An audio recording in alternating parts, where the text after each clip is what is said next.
Sinimula ng implementasyon ng COMELEC gun ban para sa kauna-unahang BARM parliamentary election bilang bahagi ng seguridad at paghahanda para sa ligtas at maayos na halalan.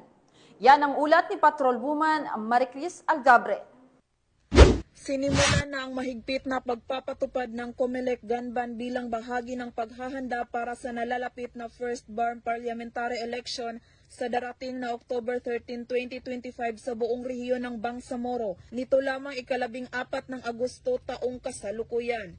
Pinangunahan ni Police Brigadier General Jason C. D. Guzman, Regional Director ng Police Regional Office Bangsamoro Autonomous Region ang naturang aktibidad, katuwang ang buong hanay ng kapulisan ng Cotabato City Police Office na pinamumunuan ni Police Colonel Jibin Bongkayaw, Provincial Director ng Cotabato City Police Office at COMELEC Cotabato City Election Officer, Attorney Nabel Motia. Batay sa COMELEC Resolution Number 11149, magsisimula sa August 14, 2025 ang election period at tatagal hanggang October 28, 2025. Kasabay nito, mahigpit ding ipatutupad ang pagbabawal sa pagdadala ng anumang uri ng baril at iba pang nakamamatay na armas. Ating previous election, noong January 12, and nationwide lahat ang checkpoint ng madaling araw.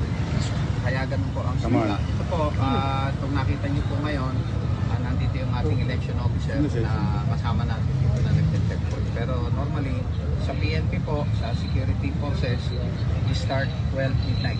Nagabi pa po, start lang po natin. Mula rito sa rehiyon ng Bangsamoro, ako ang inyong Police News Network Correspondent, Patrolwoman Maricris Algabre, alagad ng batas, tagataguyod ng balitang pulis.